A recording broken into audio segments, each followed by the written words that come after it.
में मनोज और कुंती से बात करती है।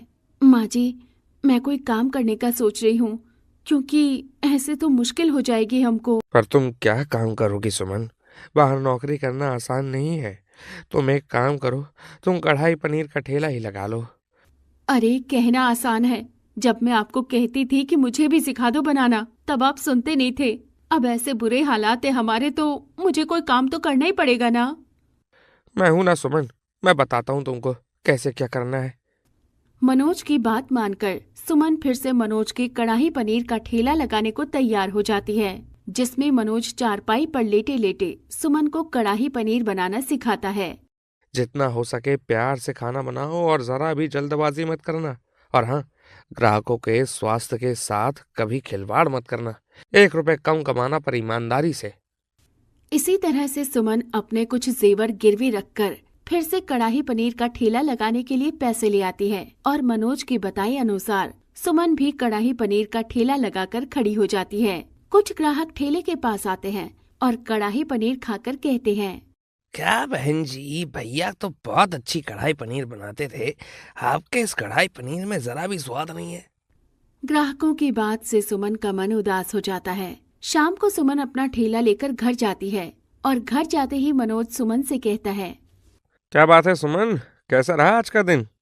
क्या बताऊं जी, किसी को भी मेरे हाथ का कढ़ाई पनीर पसंद नहीं आया। हर किसी को आपके हाथ का स्वाद पसंद आता है। सारे ग्राहक मुझसे शिकायत कर रहे थे कि बहन जी, आपके बनाए कढ़ाई पनीर में कोई स्वाद ही नहीं है। कोई बात नहीं सुमन, इसमें उदास होने की क्या जरूरत है तुम्हें? आज तुमने ये पहली सीढ़ी पर कदम रखा है। धीरे धीरे जैसे तुम सीढ़ी चढ़ती जाओगी, वैसे वैसे तुम्हें कढ़ाई पनीर बनाने का अनुभव मिलेगा। हाँ, और तुम उसमें धीरे धीरे परफेक्ट भी हो जाओगी। अगर ऐसा ही रहा तो कैसे चलेगा घर? बच्चों की पढ़ाई है, घर की जरूरतें हैं। चिंता मत करो सुमन। मनोज सुमन को हिम्मत देता है, जिससे सुमन का हौसला बढ़ता है, और वो रात को यूट्यूब पर खाना बनाने की रेसिपी देखती है और घर में कढ़ाई पनीर बनाकर मनोज को खिलाती है, जिसे खाकर मनोज कहता है, कढ़ाई पनीर से कच्चा स्वाद आ रहा है सुमन। मैंने तुमसे कहा है ना कि जितना हो सके उतना खाने को प्यार से और समय देकर पकाओ। जल्दबाजी करोगी तो खाना बिल्कुल भी टेस्टी नहीं बनेगा। कोई बात नहीं, मैंने भी ठान लिया है, जब तक बनेगा नहीं तब तक बनाऊंगी कढ़ाई पनीर। देखती हूँ आखिर ऐसा क्या है जो मुझसे नहीं हो पा रहा।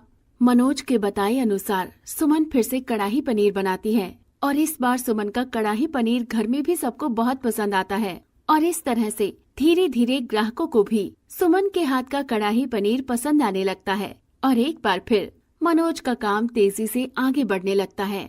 सुमन अपने बच्चों का एक अच्छे स्कूल में एडमिशन करवा देती है। सुमन के बच्चे भी बहुत समझदार थे। पढ़ाई